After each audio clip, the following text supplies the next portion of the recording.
Algunos nombres y detalles de esta historia han sido modificados en aras del anonimato y la confidencialidad. No todas las fotos fueron tomadas en el lugar de los hechos. El 14 de octubre de 1999, Ryan Fleming, de 7 años, desapareció sin dejar rastro durante un picnic familiar en el Parque Estatal de Conkless Hollow, Ohio. A pesar de la mayor operación de búsqueda de la historia del condado, el niño, que llevaba unas botas ortopédicas especiales, pareció desvanecerse en el aire entre los altos acantilados. La verdad sobre su destino no se descubrió hasta 11 años después, el 18 de octubre de 2010. A 10 millas del lugar de la desaparición, en el fondo de la fosa séptica de hormigón herméticamente soldada de una antigua granja, unos obreros de la construcción encontraron un zapato de niño que escondía un secreto más terrible que la propia muerte. El 14 de octubre de 1999, en el condado de Hocking, Ohio, comenzó como un perfecto día de otoño. La temperatura había subido hasta los 65 grados Fahrenheit, el cielo estaba despejado y los bosques de los alrededores de Conkless Hollow Preserve ardían en rojo y dorado. Famoso por sus profundas gargantas y escarpados acantilados de arenisca que se elevan hasta 200 pies, este lugar siempre ha atraído a los turistas por su belleza salvaje. Fue aquí donde la familia Fleming vino para escapar del ajetreo de la ciudad. El arquitecto David, de 30 años, su esposa Sarah y su hijo Ryan, de 7 años. Ninguno de ellos podía imaginar que aquella tarde soleada sería el comienzo de una pesadilla que duraría décadas. Ryan era un niño activo y curioso, a pesar de su cojera congénita en la pierna izquierda. Aquel día, el niño llevaba un cortavientos amarillo brillante que se distinguía claramente contra el bosque y unos vaqueros azules. En los pies llevaba unas botas ortopédicas especiales de Stride Rite con cordones altos y suelas gruesas que le ayudaban a mantener el equilibrio en superficies irregulares. Sus padres siempre le vigilaban de cerca, pues sabían que su pie podía hacerle tropezar fácilmente, sobre todo en los senderos pedregosos de la reserva. Según el testimonio de David Fleming, recogido en el informe policial, hacia la 1 de la tarde, la familia se detuvo a hacer un picnic en un pequeño claro situado a 50 metros del inicio del popular sendero Rim. El lugar parecía seguro, espacio abierto, mínimos arbustos, buena visibilidad. Mientras sus padres sacaban una cesta con bocadillos y termos de la parte trasera de su camioneta, Ryan jugaba cerca. Le llamó la atención una ardilla listada que pasó corriendo junto a un viejo tocón de árbol. Riéndose, el niño dio unos pasos hacia el linde del bosque, donde comenzaban densos helechos y pinos centenarios. Sarah Fleming dijo más tarde a los investigadores que apartó la vista de su hijo solo un minuto para ayudar a su marido a extender una manta. Cuando se enderezó y llamó a Ryan, el único sonido que oyó fue el viento en las copas de los árboles. Era 1 hora y 10 minutos después del mediodía. Al principio los padres no se asustaron, pensando que el niño simplemente se había escondido detrás del árbol más cercano, decidido a gastar una broma.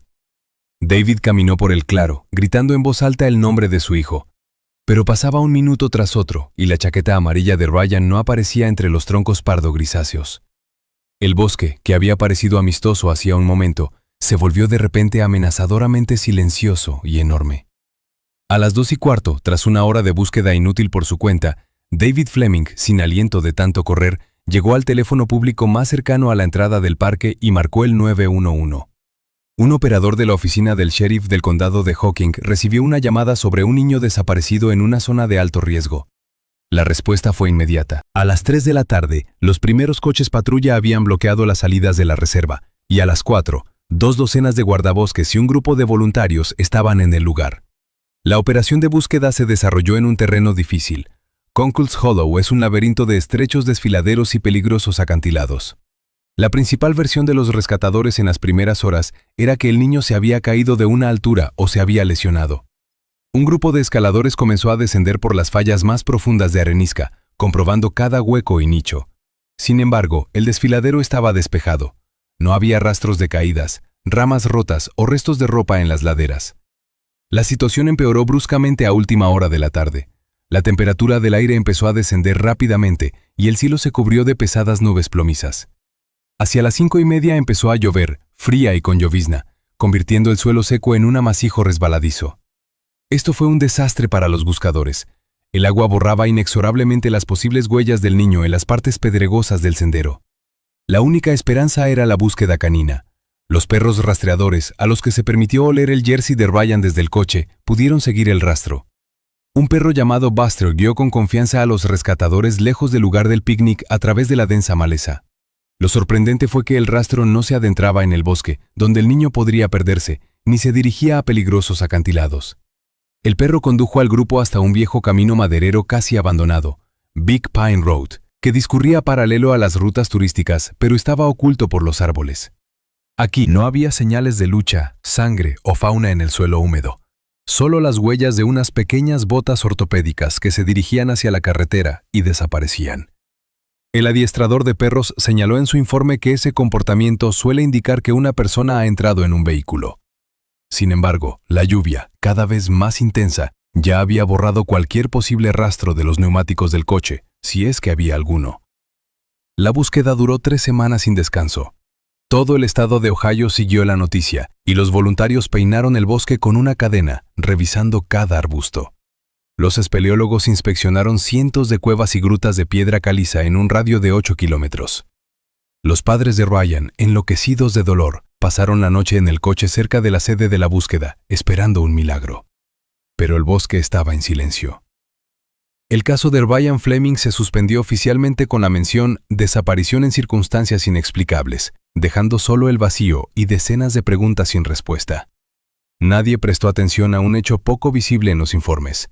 La noche en que Ryan desapareció, según un guarda forestal local, solo una vieja furgoneta de mantenimiento circulaba por Big Pine Road.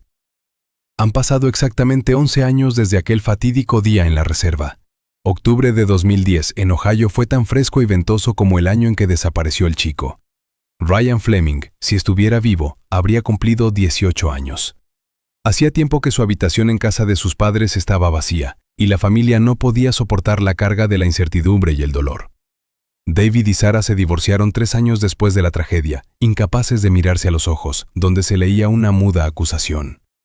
Sin embargo, ambos siguieron viviendo en el estado, esperando todavía una llamada que les trajera noticias. Pero las noticias no llegaron de los detectives, sino de un lugar que nadie había creído posible. A solo 10 millas del punto de la desaparición, en el pequeño pueblo de Rockbridge, perdido entre las colinas, la vida seguía como siempre. La zona siempre se ha considerado tranquila, donde los vecinos se conocen pero intentan mantener sus narices fuera de los asuntos de los demás. En una de las zonas más remotas había una vieja granja que había estado abandonada durante los últimos años y que poco a poco estaba cubierta de maleza y uvas silvestres. En 2010 tenía un nuevo propietario, Mike Stevens, que planeaba restaurar la granja. El terreno necesitaba grandes reparaciones y desbroces. Mientras inspeccionaba su propiedad, Stevens se fijó en un viejo sistema de alcantarillado que, según los documentos, no se había utilizado desde los años 90. El depósito de hormigón, situado en el patio trasero a la densa sombra de un viejo roble extendido, parecía un desastre. Para desmantelar el sistema, el propietario contrató a un equipo profesional de una empresa local, Hocking Valley Septic Services.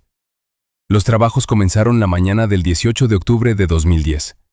El tiempo estaba nublado, con lloviznas ocasionales que convertían el suelo arcilloso en un pantano viscoso. La maquinaria pesada entró en el patio a las 8 de la mañana.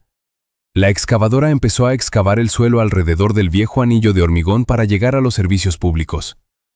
Cuando el cucharón de la máquina retumbó sobre la pesada tapa de hormigón de la fosa séptica, un fuerte olor a humedad y moho se elevó en el aire. La fosa estaba casi vacía. El líquido hacía tiempo que se había filtrado al suelo a través de grietas, pero en el fondo quedaba una gruesa capa de cieno, tierra y hojas podridas de unos 60 centímetros de espesor. Según el testimonio del capataz, uno de los trabajadores tuvo que bajar para limpiar completamente el desagüe. El hombre, que llevaba un traje protector y una mascarilla, bajó una escalera hasta el oscuro sumidero. El trabajo fue lento. La suciedad era espesa y pegajosa. El hombre sacó metódicamente el contenido con una pala, cargándolo en cubos que fueron elevados. De repente, la hoja metálica de la pala golpeó algo duro. El sonido fue sordo, no como al golpear un suelo de hormigón. Pensando que era una piedra o un trozo de escombro de la construcción, el trabajador se agachó y empezó a sacar el líquido negro con las manos enfundadas en gruesos guantes de goma. Un minuto después, un grito inhumano rompió el silencio de la granja. El trabajador salió volando de la fosa como una bala, arrancándose el respirador de la cara. Temblaba, su rostro estaba pálido como la tiza. Se negaba a hablar, solo señalaba con una mano temblorosa hacia las profundidades del negro pozo. El capataz, alumbrando el fondo con su linterna, vio algo que le hizo llamar inmediatamente a la policía. Entre el limo negro había un pequeño zapato de niño cubierto de barro. No era un zapato corriente. Era un zapato ortopédico especializado con cordones altos y suela gruesa que milagrosamente había conservado su forma tras años de exposición al ambiente húmedo. Junto al zapato se veían fragmentos blancos que no podían ser otra cosa que huesos humanos. La policía estatal llegó al lugar a las 12:30. La granja fue rodeada inmediatamente con cinta amarilla, declarando la escena del crimen. Un equipo de forenses ataviados con monos protectores blancos comenzó a trabajar. El procedimiento para retirar el contenido del depósito parecía una excavación arqueológica. Cada cubo de suciedad se levantaba y se tamizaba cuidadosamente a través de tamices especiales. El espeluznante panorama fue emergiendo fragmento a fragmento. En pocas horas, los expertos sacaron a la superficie el esqueleto casi completo del niño. Además de los huesos, encontraron restos de ropa en el cieno que no se habían podrido debido a la composición sintética del tejido. Se trataba de fragmentos de tela vaquera azul y de una chaqueta amarilla brillante medio descompuesta. El color de la chaqueta aún se distinguía a pesar de la capa de suciedad. Era el mismo tono que se había descrito en todas las orientaciones de hacía 11 años. Pero el descubrimiento más aterrador esperaba a los investigadores no en el fondo, sino en la construcción de la fosa. Cuando los forenses empezaron a examinar detalladamente el cuello de la fosa séptica, se percataron de un extraño detalle. La tapa de hormigón que había retirado la excavadora era solo una protección externa. Debajo de ella, a varios centímetros de profundidad, había una pesada chapa metálica que antaño había bloqueado la entrada. Al inspeccionar más de cerca los bordes de esta chapa y las paredes del pozo, los expertos encontraron restos de soldadura. Alguien había soldado deliberadamente esta entrada hacía muchos años. No se trataba de una caída accidental de un niño en una boca de alcantarilla abierta. Fue un enterramiento cuidadosamente planificado. Los rastros de óxido e incrustaciones mostraban que el trabajo de soldadura se había realizado desde el interior de la estructura del antiguo pozo, o de un modo que garantizaba una estanqueidad total, convirtiendo la alcantarilla en una cámara acorazada segura. Quienquiera que hiciera esto quería asegurarse de que Ryan Fleming nunca sería encontrado. Y si no hubiera sido por una reparación accidental décadas más tarde, esta bolsa de hormigón bajo un viejo roble habría guardado su secreto para siempre. Ahora la silenciosa pregunta, ¿dónde está?, ha sido sustituida por una ruidosa y aterradora, ¿quién lo hizo? Queridos amigos, antes de seguir sumergiéndonos en los detalles de esta truculenta investigación, quiero pedirles una cosa importante. Por favor, suscríbanse al canal, hagan clic en la campana y dejen algún comentario debajo de este video. Su compromiso es la única forma de indicar a los algoritmos de YouTube que merece la pena ver este contenido. Solo así podremos difundir esta historia para que la vea el mayor número posible de personas y para que no desaparezca el recuerdo de tales sucesos. Gracias por su preocupación y ahora volvamos a lo nuestro. El proceso de identificación de los restos en la oficina del médico forense de Columbus duró 3 días insoportablemente largos. Para los padres de Ryan, que llevaban más de una década viviendo en un estado de incertidumbre, estas 72 horas fueron la prueba más difícil. Los patólogos trabajaron con gran cuidado, comprendiendo el alto perfil del caso. Dado que el tejido blando estaba completamente descompuesto, los gráficos dentales se convirtieron en la principal herramienta de identificación. Un análisis comparativo de las imágenes panorámicas de la mandíbula tomadas un año antes de la desaparición y del cráneo encontrado mostró una coincidencia total. Sin embargo, no fue el análisis de ADN, cuyos resultados habrían tardado semanas en llegar, sino las pruebas físicas mejor conservadas las que pusieron el punto final al proceso de identificación. Los expertos limpiaron el zapato ortopédico encontrado de una capa de suciedad y cieno. En el interior de la lengüeta, bajo una capa de arcilla fosilizada, consiguieron leer el número de serie individual del producto.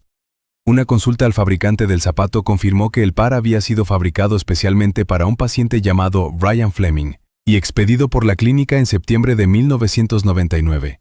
No había más dudas. Sin embargo, el informe del médico forense jefe del estado contenía información que conmocionó a los detectives mucho más que el hecho de la identificación en sí. El análisis del tejido óseo, incluidas las zonas de crecimiento de los huesos tubulares y el estadio de formación de las raíces de los molares, llevó a una conclusión inequívoca y espeluznante. La muerte del niño no se produjo el día de su desaparición. El examen demostró que después del 14 de octubre de 1999, Ryan siguió creciendo y desarrollándose. Estuvo vivo al menos 2 años después de que se denunciara su desaparición. Este hecho dio un giro a toda la investigación. No se trataba de una tragedia momentánea ni de un accidente, sino de la retención prolongada y a sangre fría de un niño en cautividad delante de las narices de la policía. Con esta información, el equipo de investigación se centró inmediatamente en el historial de propiedad de la granja Rockbridge. Los detectives consultaron los registros archivados del registro de la propiedad del condado de Hocking. Los documentos mostraban que entre 1999 y 2008, el único propietario de la finca era un hombre llamado Gerald Cross, al que localmente se referían más comúnmente como Jerry. La identidad de Cross atrajo al instante la atención de los investigadores, ya que encajaba en el perfil de un sospechoso que podría ocultar el crimen durante años sin ser detectado. En el año de la desaparición de Ryan, Gerald Cross tenía 51 años. Trabajaba como mecánico superior en el parque móvil del distrito escolar de Logan Hocking, lo que le daba acceso a instalaciones y herramientas técnicas, y explicaba sus habilidades en la manipulación de metales y la soldadura. Pero lo más inquietante era la reputación que el hombre tenía entre sus vecinos. Jerry Cross era considerado un pilar de la comunidad local. Era un hombre tranquilo y constante, miembro devoto de la iglesia baptista local, que ayudaba en las reparaciones del edificio de la iglesia y arreglaba gratuitamente los coches de los feligreses. Nadie había notado nunca ninguna agresión ni comportamiento sospechoso. Cuando los detectives consultaron los antiguos informes de las operaciones de búsqueda de 1999, se quedaron helados de horror. El nombre de Gerald Cross aparecía en las listas de voluntarios oficiales. No se limitaba a observar la tragedia desde la barrera, sino que participaba activamente en la búsqueda. El cuaderno de bitácora indicaba que Cross había estado peinando el bosque de Conclis Hollow con los guardas forestales todos los días durante 2 semanas. Además, facilitó su camioneta personal para transportar los generadores y el equipo de iluminación de los rescatadores. El hombre que había secuestrado al niño simulaba buscarlo durante el día, mirando a los ojos de los afligidos padres, y por la noche regresaba a su granja donde había escondido al niño. La granja donde se encontró el cadáver tenía un nombre no oficial entre los lugareños, Tijaya Gavan. Estaba situada en lo profundo del bosque, lejos de las carreteras principales, y era un lugar ideal para ocultar cualquier secreto. Una valla alta y árboles densos ocultaban el patio de forma fiable a las miradas indiscretas. Según los agentes inmobiliarios, en 2008, Cross puso inesperadamente la casa en venta. El trato se cerró a toda prisa, a un precio muy inferior al del mercado, lo que sorprendió al agente inmobiliario de la época, pero no levantó sospechas. Tras la venta de Safe Harbor, Gerald Cross no abandonó el estado. Los investigadores descubrieron que se había trasladado al norte, a la ciudad de Lancaster, situada a solo 30 minutos de la escena de su crimen. Allí vivió la vida de un jubilado corriente, siguió asistiendo a la iglesia y trabajó como vigilante nocturno, permaneciendo invisible para la justicia. La policía se dio cuenta de que el asesino no había huido a México ni se había cambiado el nombre. Estaba allí mismo, confiado en su impunidad, creyendo que el hormigón y el metal habían enterrado a salvo su pasado. Pero ahora que los investigadores conocían su nombre y su dirección, solo quedaba una pregunta. ¿Tenía todavía en su nueva casa algo que perteneciera al niño desaparecido? El 19 de octubre de 2010, la investigación del caso de Ryan Fleming entró en una fase activa. Tras recibir pruebas irrefutables de la muerte del niño, los detectives de la oficina del sheriff del condado de Hocking, junto con agentes de la Oficina de Investigación Criminal de Ohio, obtuvieron órdenes de registro para 2 lugares a la vez. El primer equipo viajó a Lancaster, donde vivía el antiguo propietario de la granja, y el segundo, reforzado por expertos técnicos y forenses, permaneció en Rockbridge para examinar con detalle cada centímetro cuadrado de la propiedad de Safe Haven. La policía comprendió que si el niño estaba vivo 2 años después de su secuestro, había que guardarlo en algún sitio. La granja era demasiado pequeña y carecía de un sótano sustancial, y las paredes eran demasiado finas para ocultar la presencia de un prisionero. Otro edificio llamó la atención de los investigadores. Un viejo garaje-taller independiente que se alzaba a 50 metros de la casa. Este edificio de madera sobre cimientos de hormigón parecía macizo y estaba cerrado con un pesado candado, incluso después de que los nuevos propietarios compraran el terreno. La búsqueda comenzó a las 11 de la mañana. Los expertos utilizaron un radar de penetración en el suelo para escanear el suelo de hormigón del garaje en busca de anomalías o cavidades. El aparato mostró que el suelo tenía una densidad poco natural bajo la capa de hormigón en la parte norte de la habitación, exactamente donde había estado el pesado banco de trabajo. La pantalla del escáner mostraba claramente un contorno rectangular de vacío. A la 1 de la tarde, los operarios, armados con martillos neumáticos y palancas, empezaron a romper la solera de hormigón. El trabajo era difícil, ya que el hormigón estaba reforzado con malla de acero, lo que indicaba, una vez más, el deseo del constructor de hacer la estructura lo más fuerte e impenetrable posible. Cuando se perforó la capa de hormigón, debajo se disimuló una trampilla de madera forrada de fieltro para garantizar la estanqueidad. Un aire viciado y pesado salía del agujero, mezclando olores de moho, papel viejo y desesperación humana. Lo que los detectives vieron allí abajo hizo tambalearse incluso a los agentes más experimentados de la oficina. No se trataba de un sótano ordinario para almacenar verduras o conservas. Era una prisión especialmente equipada. La habitación medía aproximadamente 6 por 10 pies y tenía una altura de techo de no más de 5 pies, lo que permitía a un adulto permanecer allí solo agachado. Las paredes de esta celda estaban densamente cubiertas de colchones y mantas viejos y sucios. Era una insonorización primitiva pero eficaz. Los gritos del niño en esta celda estaban amortiguados por capas de algodón y tela, sin posibilidad de llegar a la superficie. El haz de luz de una linterna de policía arrancaba de la oscuridad detalles de la vida cotidiana del prisionero. En un rincón había un cubo esmaltado y oxidado que servía de retrete. Cerca, sobre un suelo de madera, había un delgado colchón sin sábanas. Pero lo peor eran las cosas que rodeaban esta miserable guarida. En una estantería improvisada había juguetes infantiles, soldados de plástico, coches y figuras de superhéroe y searching al finales de los 90.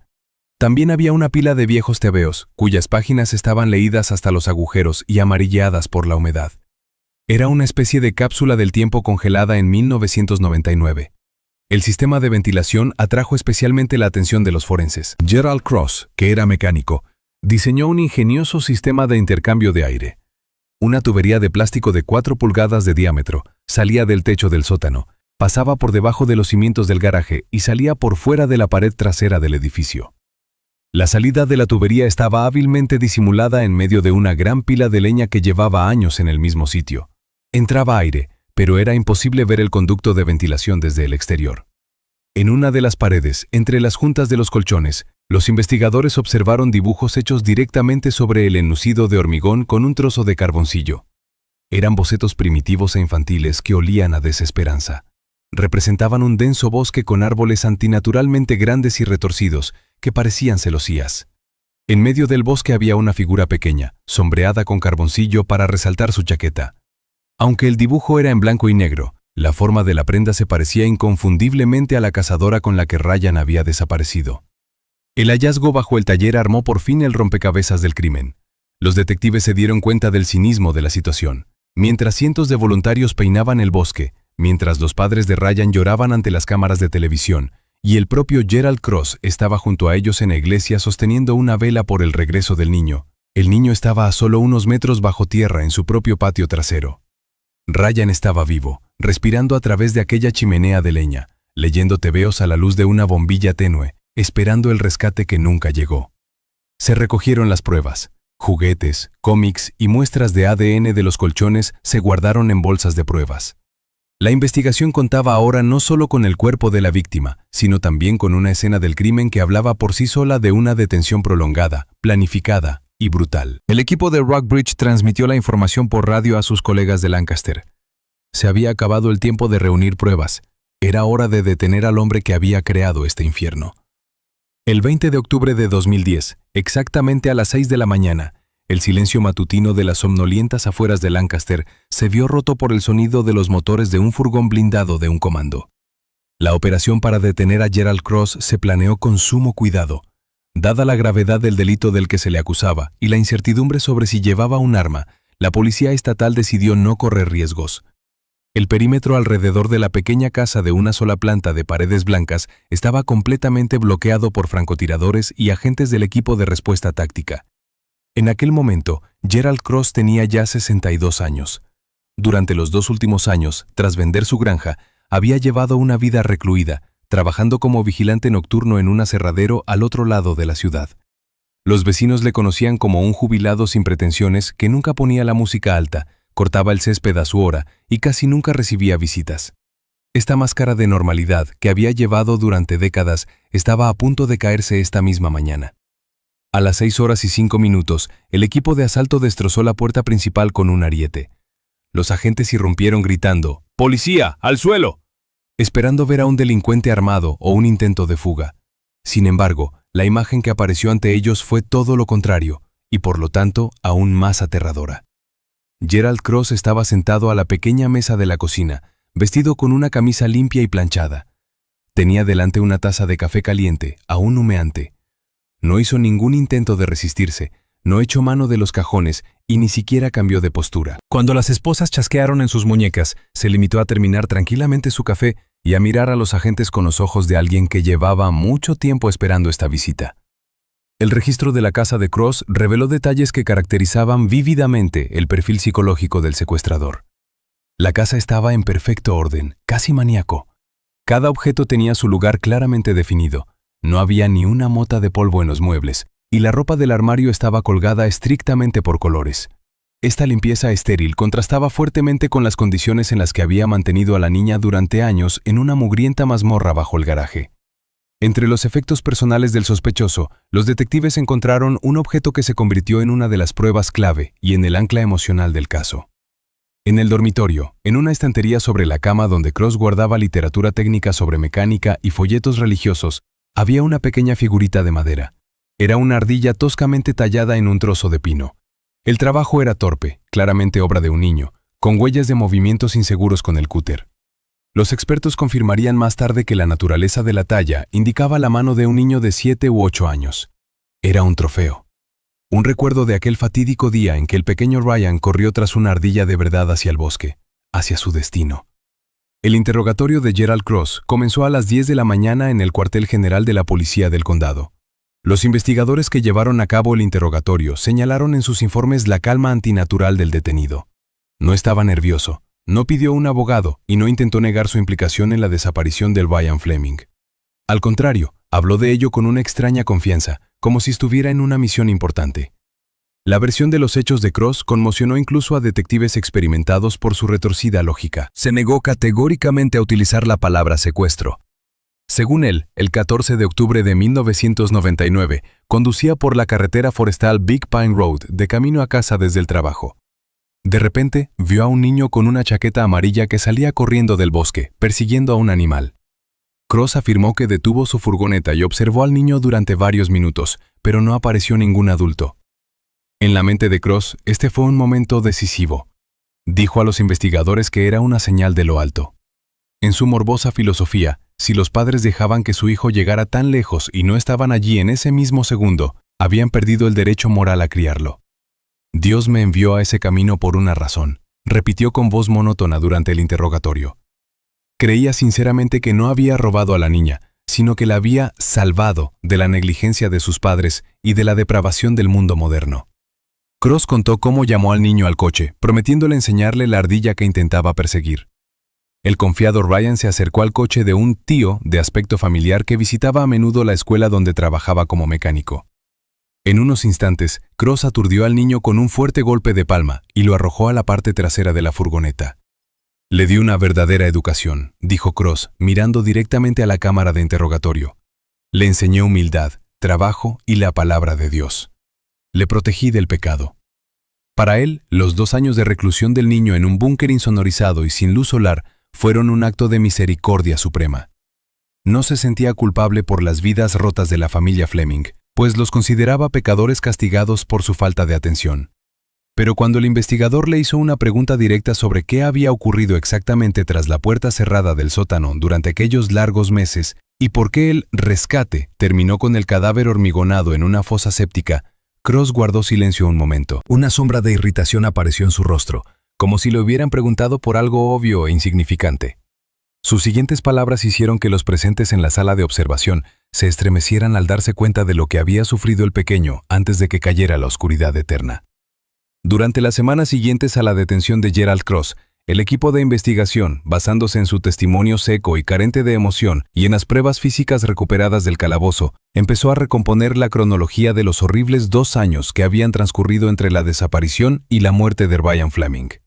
Lo que los detectives descubrieron fue una historia no solo de encarcelamiento físico, sino de destrucción psicológica total de la personalidad de un niño pequeño. Según el secuestrador, todo empezó al instante. Aquel fatídico día, en una carretera forestal, se aprovechó de la credulidad del niño de 7 años, lo aturdió con un único y preciso puñetazo y lo arrojó a la parte trasera de su furgoneta de trabajo. Ryan se despertó en completa oscuridad cuando la furgoneta se detuvo a las puertas de una granja en Rockbridge. Cross había actuado con precisión según un plan que, según él, se le había ocurrido espontáneamente, pero que había sido ejecutado con la precisión de un ingeniero. Inmediatamente llevó al niño semi-inconsciente a una entrada camuflada de una cámara subterránea bajo el garaje. Los investigadores descubrieron que Cross había construido él mismo esta habitación a principios de los 90 como refugio contra los tornados que a menudo asustaban a los habitantes de Ohio. Estaba fortificada, era autónoma y, lo más importante, estaba completamente aislada del mundo exterior. Fue aquí, en una caja de hormigón de 6 metros cuadrados, donde comenzó la nueva vida de Ryan, que su captor denominó Rescate. Las condiciones de detención eran espartanas. Cross bajaba a su cautivo estrictamente 2 veces al día, por la mañana, antes del trabajo, y por la tarde, después de su turno. Traía comida sencilla, conservas, pan, agua y a veces fruta. Pero junto con la comida, traía algo más terrible, su distorsionada realidad. Al darse cuenta de que tarde o temprano un niño de 7 años empezaría a gritar o a buscar una salida, Cross inventó una terrible mentira que se convirtió para Ryan en algo más seguro que cualquier cadena. En los primeros días, convenció al niño de que el mundo de la superficie había dejado de existir. Cross, haciendo uso de su autoridad de adulto y de su retórica religiosa, le habló al niño del gran diluvio, que supuestamente se produjo inmediatamente después de que él salvara a Ryan. Metódicamente, día tras día, taladró en la mente del pequeño prisionero la idea de que todas las personas, incluidos sus padres, habían perecido en las terribles aguas y que solo la granja de Cross, que se alzaba sobre una alta colina, había permanecido ilesa. Los psicólogos que analizaron posteriormente el expediente del caso señalaron que el niño había desarrollado un profundo síndrome de Estocolmo sobre el trasfondo de un grave trauma psicológico. Ryan no solo creía a su captor, sino que estaba agradecido por su vida. Esta mentira explicaba por qué los vecinos nunca oyeron sus gritos de auxilio. El chico estaba aterrorizado de delatar su presencia, creyendo que cualquier ruido podría atraer agua del exterior que inundaría su único refugio. El miedo a un elemento inexistente le obligaba a sentarse bajo el agua, bajo la hierba, incluso cuando Cross no estaba cerca. La rutina diaria en el calabozo era estricta. Cross, considerándose maestro y mentor, obligó a Ryan a dedicarse a la autoeducación. Trajo montones de viejas revistas técnicas sobre mecánica y reparación de automóviles, así como una Biblia. El chico tuvo que memorizar párrafos enteros sobre la estructura de los motores de combustión interna y secciones del Antiguo Testamento. Por las tardes tenía que recitar lo que había aprendido a su carcelero. Si Ryan cometía un error, Cross no le pegaba, sino que le castigaba con el silencio. No podía bajar durante un día, dejando al niño en la más completa oscuridad y soledad, lo que era peor para una psique traumatizada que el dolor físico. Así transcurrieron el primer invierno, la primavera, el verano y el otoño. El cuerpo del niño, privado de luz solar, vitaminas y movimiento normal, empezó a debilitarse.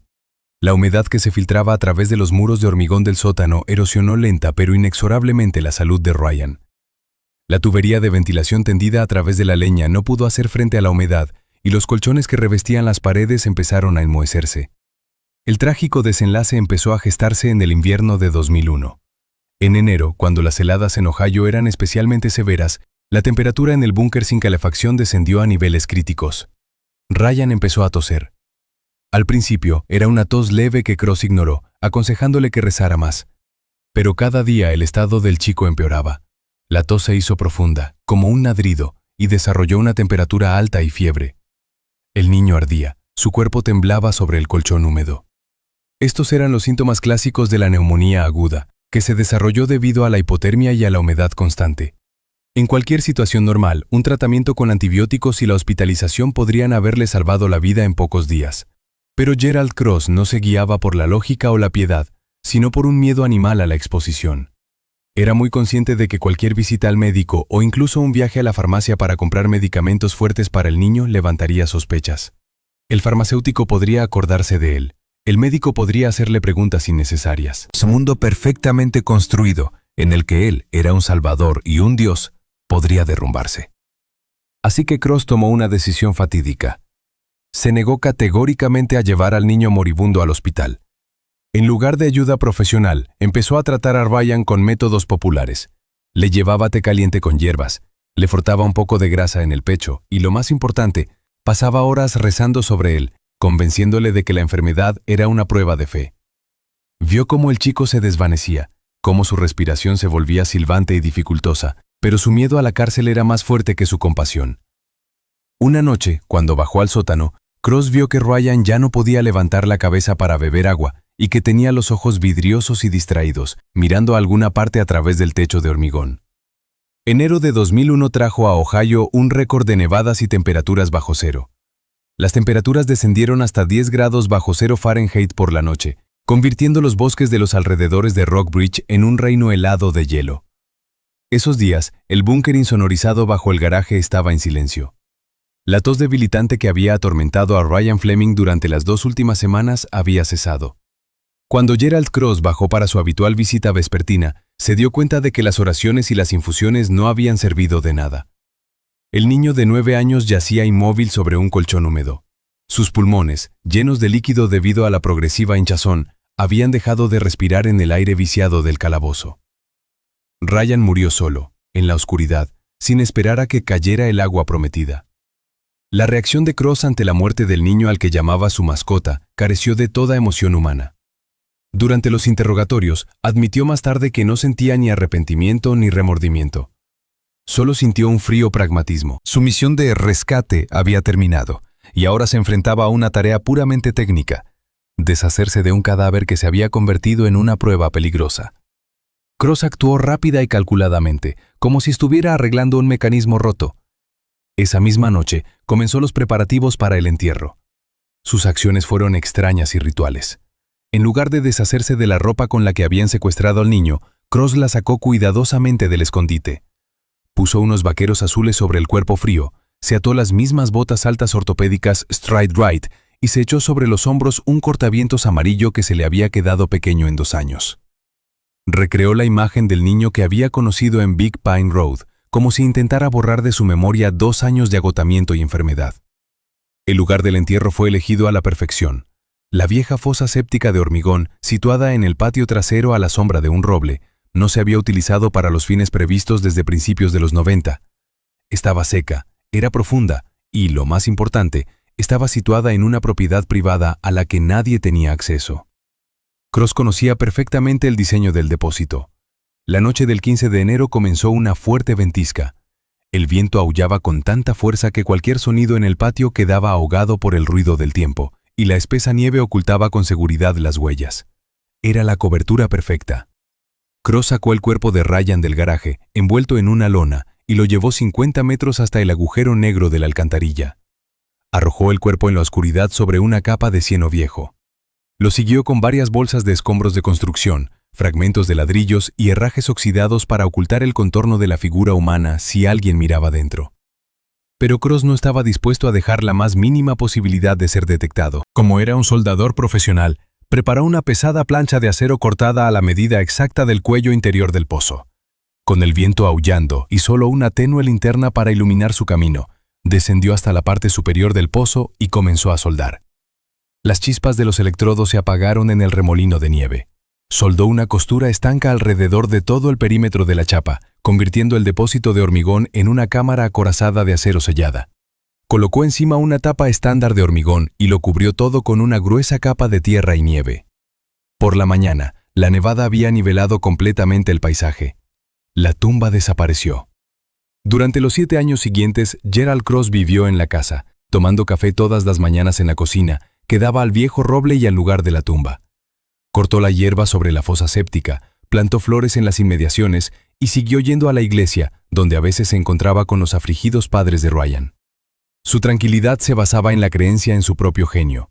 Creía que había creado el escondite perfecto. Nadie buscaría jamás a un niño desaparecido en la cloaca hervida de un ciudadano decente. En 2008, cuando Cross decidió vender la granja y trasladarse a Lancaster, no lo hizo por miedo o remordimiento. El motivo fueron banales dificultades financieras. Cuando vendió Quiet Harbor, ni siquiera volvió la vista al viejo roble. Estaba convencido de que el secreto estaba tan bien elaborado que le sobreviviría a él, a los nuevos propietarios y a la propia casa. Dejó a Ryan allí, en el frío hormigón, pensando que el caso estaba cerrado para siempre. Pero no había tenido en cuenta una cosa. Incluso el metal se oxida con el tiempo, y los nuevos propietarios podrían tener planes de renovación que arruinarían su plan perfecto. Ahora que Cross estaba sentado en la sala de interrogatorios y que se había encontrado el cadáver del niño, los investigadores preparaban el material para el juicio que se suponía iba a ser el acorde final de esta tragedia, pero nadie podía prever cómo se comportaría el asesino ante los padres de su víctima. El juicio de Gerald Cross comenzó en marzo de 2011 en el juzgado del condado de Logan. Este acontecimiento fue el más destacado de la historia del condado en el último medio siglo. En la mañana del primer día de audiencias, el tribunal estaba rodeado por un estrecho círculo de periodistas y residentes locales que exigían justicia. El ambiente en la sala del tribunal era electrizante. El fiscal del estado, al abrir el proceso, declaró inmediatamente que dada la extrema brutalidad del crimen, el tiempo que el niño fue torturado y la cínica ocultación del cadáver, la acusación solicitaría la pena de muerte. En el banquillo de los acusados se sentaba un hombre de 63 años que no parecía el monstruo de una película de terror. Gerald Cross estaba bien afeitado, vestía un modesto traje gris y tenía el aspecto de un anciano corriente capaz de dar de comer a las palomas del parque. Durante todo el tiempo que el fiscal estuvo leyendo los detalles de los cargos, el secuestro, los 2 años en el calabozo, la muerte por neumonía y la soldadura en la tumba, Cross mantuvo una calma absoluta y glacial. No bajaba la mirada y de vez en cuando incluso bostezaba, como si lo que estaba ocurriendo le cansara. En primera fila, a solo 3 metros del asesino, estaban David y Sarah Fleming. Era la primera vez en muchos años que los ex-cónyuges aparecían juntos en público.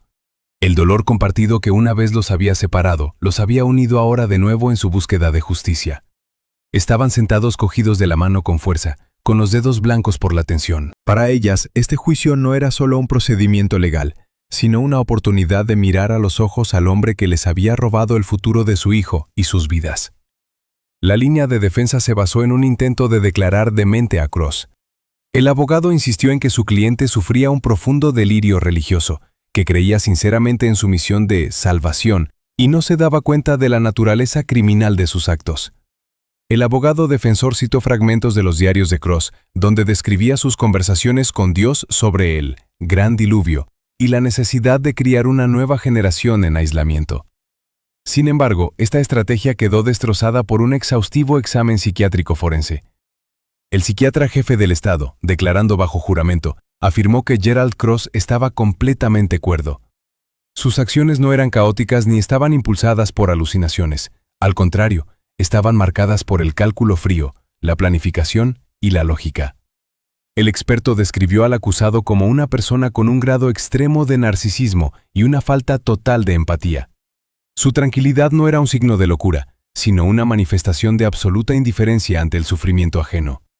Sabía que estaba haciendo el mal, pero creía que estaba por encima de las leyes humanas. El 15 de junio de 2011, el juez anunció el veredicto. Dada la edad del acusado y los matices legales de Ohio en aquella época, Gerald Cross fue condenado a cadena perpetua sin libertad condicional. La pena de muerte fue conmutada por la perspectiva de morir lentamente entre rejas, a solas con sus recuerdos. Cuando se leyó el veredicto, la sala estalló en vítores, pero Cross ni se inmutó. Se lo llevaron esposado por una salida lateral y nadie más en Rockbridge lo vio. Tras el juicio, el destino de la ominosa granja Tijaya Gaván se decidió rápidamente. Los nuevos propietarios que compraron el terreno antes de que se encontrara el cadáver no querían vivir en una casa con semejante historia. Se decidió demoler todos los edificios. Pesadas excavadoras arrasaron la vieja casa donde Cross solía tomar café mientras miraba la tumba. El garaje taller se desmanteló hasta los cimientos y el propio búnker subterráneo se cubrió con toneladas de hormigón y tierra, enterrando la mazmorra para siempre. La fosa séptica de hormigón fue desenterrada y eliminada. Ahora el lugar no es más que un campo verde, no diferente de otros cientos en el condado de Hocking. Solo un viejo roble sigue en pie como único testigo de aquellos hechos. Los restos de Ryan Fleming fueron finalmente entregados a la tierra de forma cristiana. Fue enterrado de nuevo en un pequeño cementerio familiar junto a sus abuelos. A la ceremonia solo asistieron las personas más cercanas a él. David y Sarah lloraron, pero eran lágrimas de alivio. Su hijo ya no estaba en la oscuridad y el frío. Estaba en casa.